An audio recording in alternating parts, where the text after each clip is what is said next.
tudo bem com vocês? Preparado para mais uma aula de língua portuguesa conosco, professora Márcia Ramos Martins e Amada Pura Moreno, é isso aí, essa dupla, né? PM, o quê? Polícia, não, calma. MP. MP, polícia também, calma, não. Essa dupla aqui, animadíssima, né? Para mais uma aula da melhor disciplina do mundo, que é Língua Portuguesa. Vamos embora. Vamos lá, de olho na tela? Ó, História da Literatura Brasileira, período colonial. Aula 14.1. Aqui no período colonial a gente vai ver as características, autores e obra. Vamos Belezinha. pegar a caneta. Amadinha, você quer qual a cor da caneta? Vermelho. Você? Olha só, vermelha para chegar. Chegando, amados. Ah, valeu então. Habilidade da aula. Perceber a língua como variável no espaço, no tempo, identificando as variedades linguísticas e os diferentes modos de falar e escrever. Ok, vamos aí então adiante avançando, e é claro que já aqui um texto imagético, o nosso texto atual, toda aula de língua portuguesa faz aqui esse espaço, abre esse espaço para trabalhar essa habilidade em você aí, aluno da NASA, porque você vai sim ficar preparado para qualquer avaliação, seja ENEM, né? Seja aqui, seja lá. Essa imagem aí, tudo a ver com a nossa aula, com a aula de hoje de literatura. Okay. Literatura colonial. Então, as origens da literatura brasileira. Primeiro, ver o espaço, né? Que local é esse, o espaço. Vamos ver aqui o que está acontecendo, né?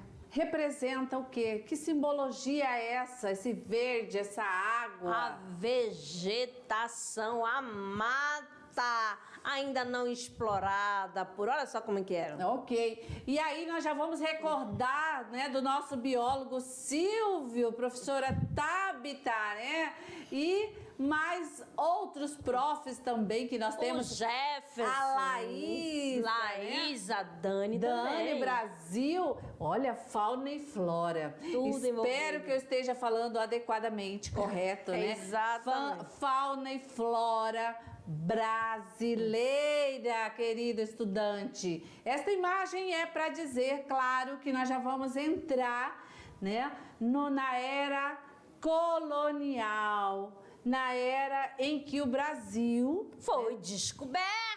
Eita, e aqui foi descoberto mesmo. Não tinha ninguém nessas terras. A verdade já tinha os habitantes nativos, que são os índios. Vejam aí, ó. Olha aí, ó. Vamos falar assim, nesse toco, essa árvore caída que faz de ponte. Vocês conseguiram visualizar o índio com seu arco e flecha? Olha, nós temos aqui cachoeiras, né? E na travessia uma árvore caída fazendo ponte, certo? Então, esta linda imagem, né? Contextualizando, para contextualizar a escola literária que está chegando, iniciando aí a nossa literatura luso-brasileira, ok? É isso aí, vamos só fazer uma limpezinha. Vamos lá, agora olha só, que chique. Legal, vamos né? Vamos lá. Deu até vontade de tomar banho, pela fé, vamos embora. Então, na gravura, né, aí de autoria do arqueólogo e desenhista francês Conde Clarac. Como é que lê esse Clarac? Clarac. Conde Clarac. Eu ia falar Conde de Araque, ainda bem, né? Mas tranquilo. O Conde Clarac. A natureza brasileira, vou destacar aqui, olha. A natureza brasileira está representada da maneira como os olhos do europeu a viam. Como era que o europeu via a nossa natureza? Opulenta, grandiosa. Tá vendo? Então, esses outros desenhos feitos por Clarac são considerados por muitos como a mais bem acabada junção de observação científica e artística da imponência da natureza tropical. Opa! Natureza tropical, né? Tá aí, vamos... Beleza, falar de tropical, é claro que nós vamos vincular com as terras brasileiras, né? Aqui é que nós temos realmente toda essa beleza. Ok. Vamos lá, Vamos lá. adiante. Sobre o autor. Deixa eu apagar para ficar bem bonito aí para o nosso estudante, né? Que aqui tá poluindo a imagem. Ok. Então, vamos lá. Charles Otto Frederick Jean Baptiste de Clairac. Olha, Márcia, Francês. você enrolou a língua agora, hein? ó. Nascimento, 16 de junho de 1777, Paris. E morte, 20 de janeiro de 1847, Paris também. Ocupação, ilustrador botânico, antropólogo, arqueólogo, historiador da arte, erudita clássico, naturalista, pintor, gráfico, desenhista, prêmio oficial da Legião de Honra. Quais são as obras aí de Jean-Baptiste Clairac?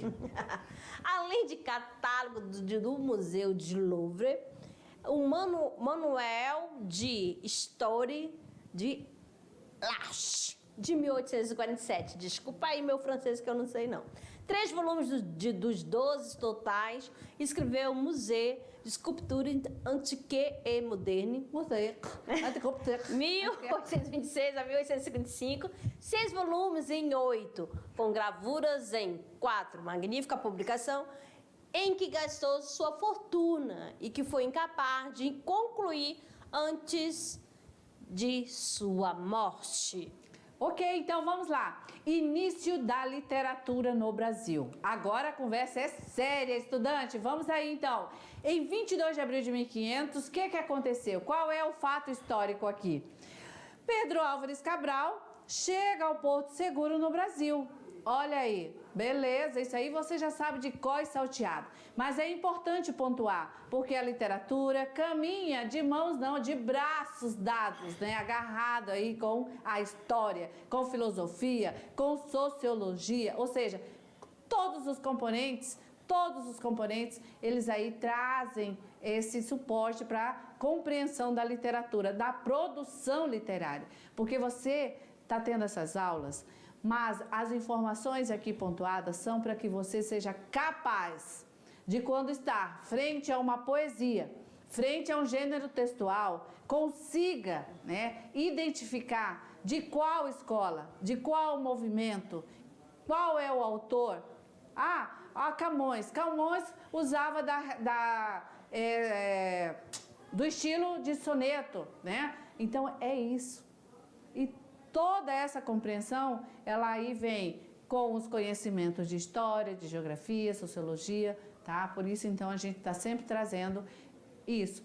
E o poeta, ele escreve do que acontecia com a comunidade, com a sociedade naquele período. Então, ele vem contar através de temas, né, vividos naquela época.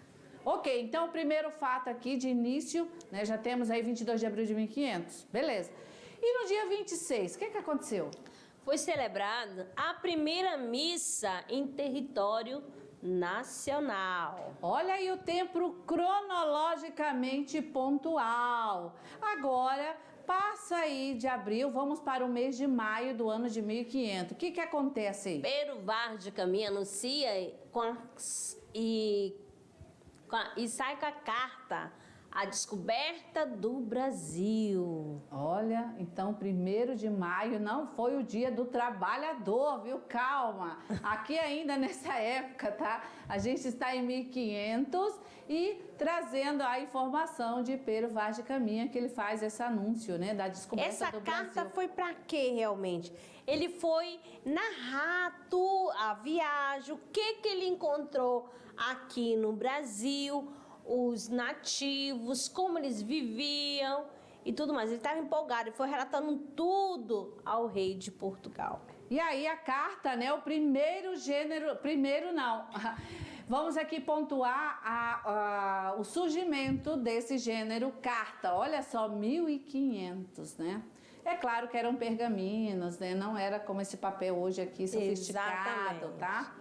Já em 1540, o que acontece?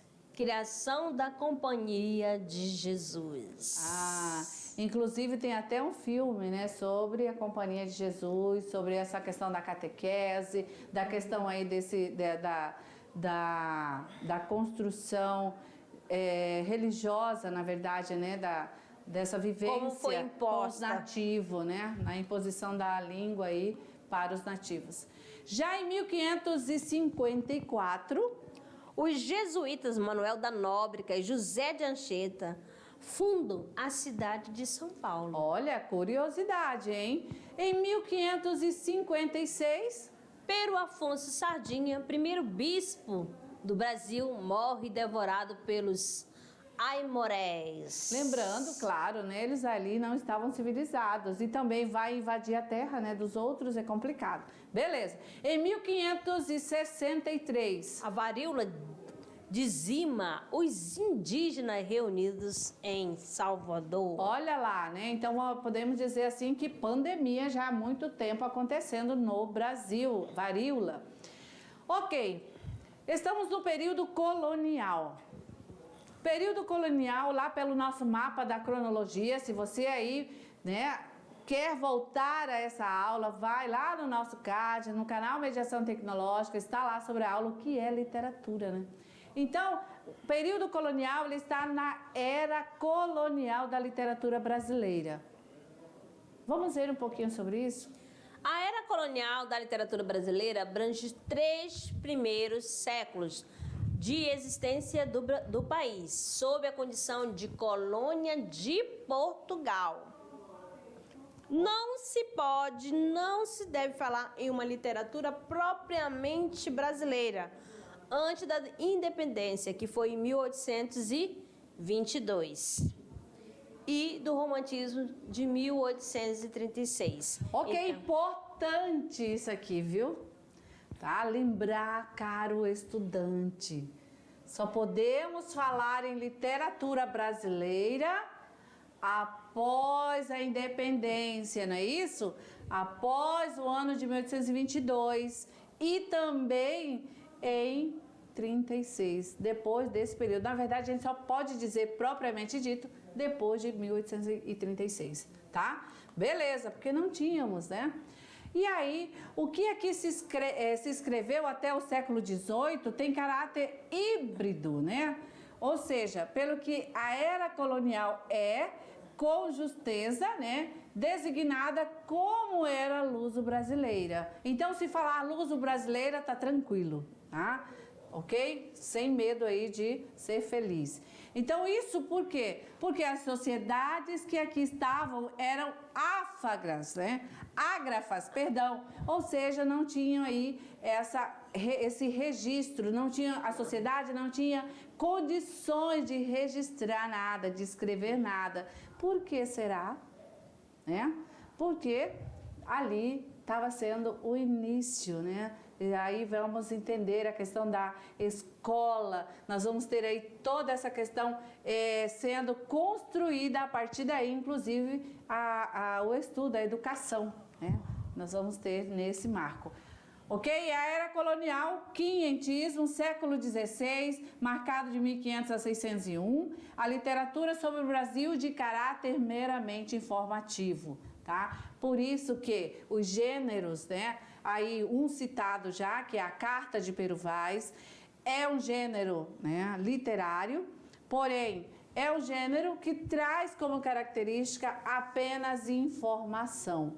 E aí eu digo, nessa carta só tem narração ou tem outra tipologia? Temos outra. Então nenhum texto ele é construído especificamente com um tipo de texto. Tanto é que a carta ali ela é narrada, mas ela é narrada contando detalhes de como é essa terra, como são os nativos, como aí se apresenta esse aspecto aí da natureza, né? Brasileira. Na verdade eles falam, né, natureza brasileira, a natureza, meu Deus, a palavra fugiu. Não é natural. Quando eu lembrar, eu falo. Original? Então, ela é descrita, né? Colocando aí todos os detalhes, ok? Muito bem, mas vamos lá. Então, nós vamos ter no quinhentismo, né? Nessa literatura aí sobre o Brasil, que é meramente informativa. Chegaram aqui os viajantes, que chamados de cronista. Por que cronista? Porque ele fazia crônica, fazia um relatório sobre a viagem também. Relatava tudo, escrevia tudo que eles viam, relatava tudo. E esses relatórios, chamados de crônicas de viagem. E ali tem o quê? Informações. Ó, muito bem. Agora... olha aqui, essas crônicas eram descrições minuciosas dos povos, de seus costumes, bem como das riquezas, de suas possibilidades de exploração feitas por cronistas, que são os viajantes. Ok, tanto é que aqui agora está registrado, tá? Voltando à questão do gênero. Por que que eu estou aqui fortalecendo essa compreensão? Porque você precisa ter todo esse domínio sobre as características dos gêneros e tipologia textual, tá? Essa informação tá aqui, olha. Então, a carta primeiro gênero é uma narrativa, crônica também. Qual é o texto que vai nessa crônica? São relatos, professora. Tá, e como é que se relata? Como é que o viajante relatava isso? Né? Contando, porém, olha aqui, outro tipo de texto, descrevendo. Ó, descrevendo minuciosamente, tá? Então, 2 tipos de texto aí nesses relatos, nessas crônicas, ok? Beleza, então. Os documentos históricos representam as primeiras manifestações escritas em território brasileiro. Ó, e aí, olha a nomenclatura, documentos históricos, né? Tá? Então, nós não vamos ter aí poesia, não vamos ter ainda, tá? Por isso que essa escola é pautada aí como a literatura dessa escola do ano de 1500, do quinhentismo, são aí descritas como informativa. Exatamente. Os portugueses escrevem sobre suas impressões da terra encontrada e dos povos que aqui viviam. Ok, né?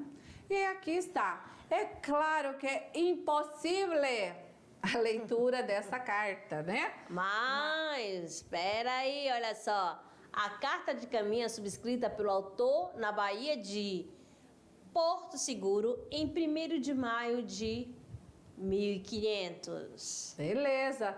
E aqui, olha só, o instrumento de utilização aí, uma pena. É uma pena com tinteiro aí, ó. Legal, né? Muito bem. O nosso texto imagético, olha... Que fala desembarque de Cabral, detalhe da pintura, né? Por de Oscar Pereira da Silva, pintor brasileiro de 1865 a 1959. Olha só, então 1865, né? Então aí sim, já ele temos... fez a questão o que ele imaginava, como o desembarque de Cabral. As naus chegando e os nativos aguardando. Ok. Sendo surpreendidos, né? É, porque é uma invasão, né? E é claro que ninguém gosta dessa invasão. Imagina você sendo incomodada no seu território. É como chegar na sua casa e retirar você do seu conforto, né? E aí, como você vai reagir naturalmente? Ainda não vou deixar você falar o seu português para se comunicar comigo. Gente, mas a história nos conta, né? Bem sobre essa colonização. E essa colonização, ela foi necessária, né? A gente já vai aqui deixar essa informação para a história que muito bem aí traz essa colonização como questão de território, né? De poder, e aí vamos estar envolvendo a nossa língua, por isso que a gente fala que língua é poder, sim, né? Ali está institucionalizada nossa questão do aspecto político, né? Mas beleza. Vamos lá, aqui, então, de literatura quinhentista, né?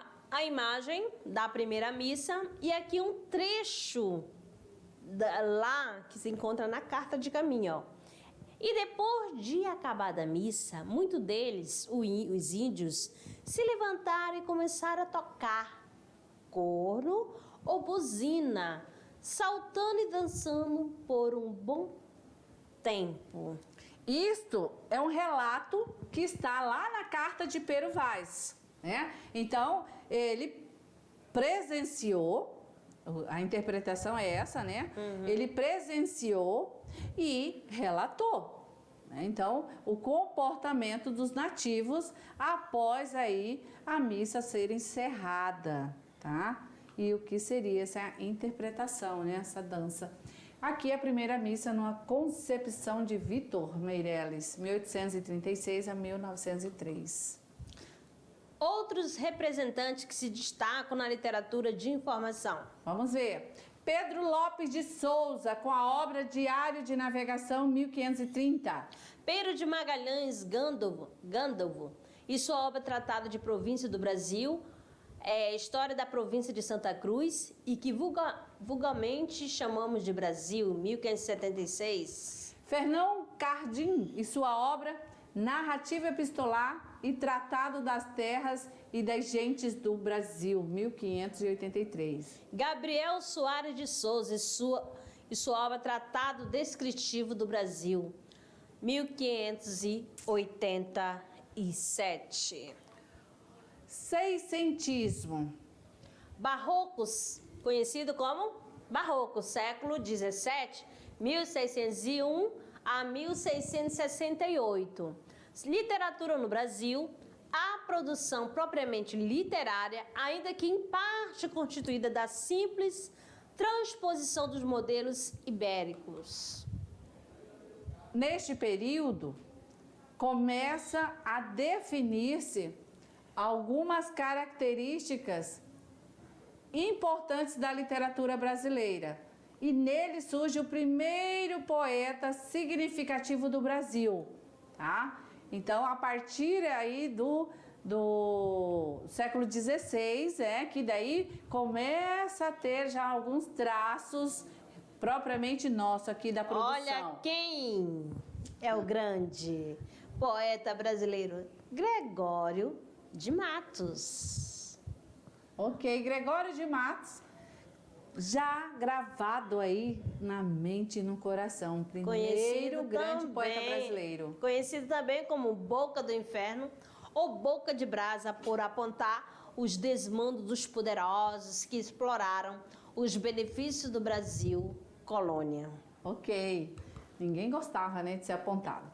Sua obra abordou os mais importantes gêneros da poesia barroca, que são a lírica e a satírica e a sacra, ok? Vamos em exemplo, pintura admirável de uma beleza. Esse é o tema, tá, desta poesia de Gregório de Matos. Vês esse sol de luz encorado, em pérolas a aurora convertida? Vês a lua de estrelas guarnecida? Vês o céu de planetas adorado? O céu deixemos ver naquele brado, a rosa com razão desvanecida, a açucena por alva presumida, o cravo por galã lisonjeado. Deixa o prado, vem cá, minha dourada, vê-se desse mar a esfera cristalina. Em sucessivo aljofa desatada, parece aos olhos ser de prata fina? Vês tudo isto bem? Pois tudo é nada à vista do teu rosto, Catarina. Aqui temos um exemplo da poesia lírica de Gregório de Matos.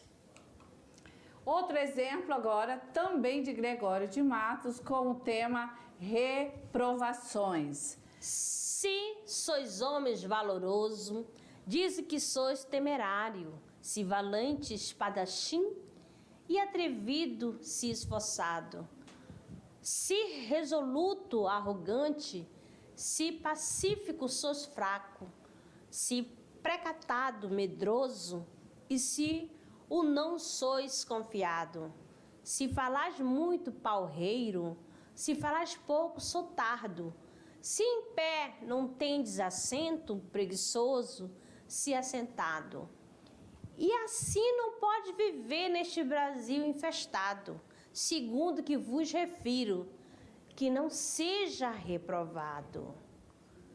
Que uma poesia satírica de Gregório de Matos. Por isso chamado Boca Do Inferno. Ah, mas claro, né? No Brasil não pode ter preguiçoso. Nunca. Vamos lá. Outro exemplo, vamos aqui Agora, buscando Cristo. Que é uma Vamos ver a poesia temática. sacra. A voz correndo voo, braços sagrados, nessa cruz sacro-santa descobertos, que para receber-me estáis abertos, e por castigar-me estáis cravados. A vós divinos olhos eclipsados, de tanto sangue e lágrimas abertos, pois para perdoar-me estáis despertos, e por não condenar-me estáis fechados. A vós pregados pés, por não deixar-me, a vós sangue vertido para ungir-me, a vós cabeça baixa para chamar-me, a vós lado patente quero unir-me, a vós cravos preciosos quero atar-me, para ficar unido, atado e firme. Gregório de Matos, exemplo aí de poesia sacra, ok? E aqui nós temos, né, A igreja. uma manifestação aí desse São novo bem- estilo, né? Olha, com o tempo da exploração dos minérios. ouro, né? No período colonial, houve exploração do pau-brasil, né, os 30 primeiros anos. Ok. Então, os maiores artistas aqui, barrocos, né? Brasileiros são Mestre Valentim, de 1745 a 1813, no Rio de Janeiro, e Antônio Francisco Lisboa, o Aleijadinho, nosso Aleijadinho, né? Em Ouro Preto e adjacências. Então, tá? essa aí, a igreja de São Bento, no Rio de Janeiro, foi pelo mestre Valentim. Ok. Ainda que a presença da arte barroca seja mais evidente no Nordeste, né, Nordeste açucareiro e nas cidades mineiras de ouro, suas projeções irradiaram-se por toda a colônia, adaptando os modelos europeus às condições locais. Então, olha, mais uma vez, né, a influência da Europa nas produções aqui no Brasil. Então, nós temos aí espalhada no Brasil essa arte barroca estampada nas igrejas, né, que é tão lindo. Eu fui conhecer uma em Minas Gerais, né, na ilha de Alcântara, e tem ouro lá, amadinha, tão linda. Olha que algumas foram saqueadas, né? Na Bahia foram Sim, saqueadas. verdade. Inclusive, vi até o Pelourinho, fiquei bem emocionada lá, bem tranquilo. Mas vamos lá, setecentismo, que aí é? nós vamos ter uma escola, né? Que é o arcadismo do século XVIII, 1768 a 1836, literatura do Brasil. Ok, aqui um pouquinho, né, das escolas que vamos ter aí, depois um marco aí maior, né, tá? Sobre Nesse período cada da um. era colonial. Isso. Começa a ver a ressonância da sociedade colonial na produção literária, amparando os primeiros movimentos de rebelião contra os estatutos da metrópolis, Inconfidência Mineira, Revolução dos Alfaiates. Ok, então estão vendo que, assim, é fundamental você, né, entender nas aulas de história esses fatos, né, históricos, porque é o detalhamento sobre, por exemplo, aqui, olha, a Inconfidência Mineira, a Revolução dos Alfaiates, são aí os porquês, né, que aconteceu essa revolução. Por que a sociedade se revolta? Quais são os motivos? Então, isso tudo são aí fontes para os poetas, né? Então, eles, na produção literária, eles colocam. É aí que eles trazem os temas e as informações. E olha que legal, o nosso Brasil num período aí bem de evolução, de crescimento, né? Descobertas, conquista, exploração da terra.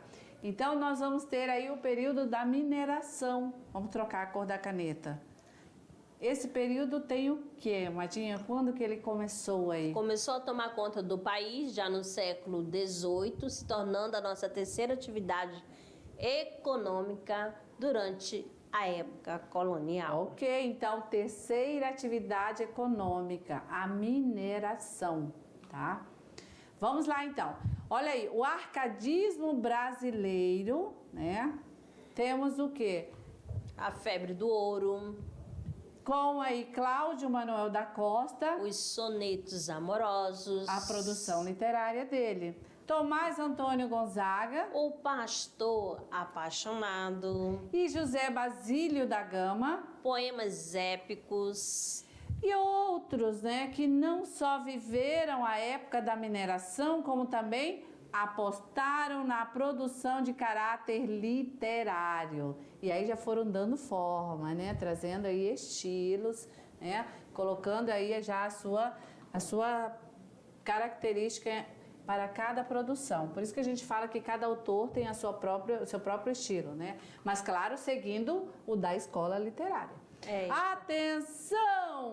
Nas aulas posteriores de literatura, estudaremos um dos períodos citados: quinhentismo, seiscentismo, o barroco, setecentismo, o arcadismo. Quase que não sai, amada. Segura, Amadinha! Então, é isso aí. Olha lá, vamos conversar aqui um pouquinho.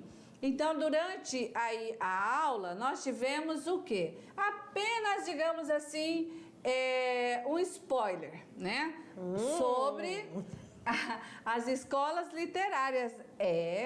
Então o recadinho foi dado, você terá cada escola uma aula específica, vamos detalhar aí o autor, vamos colocar as características, vamos trazer exemplos, tá? Porque você, aluno que está iniciando o ensino médio, tem que ter, vamos dizer assim, saber por que você estuda literatura, né, Amadinha? Porque é muito difícil você querer aprender algo que você não sabe qual o objetivo. Para que estudar isso? Para entender a nossa história. Tanto que você percebeu que esse período colonial tem muito a ver com a aula de história.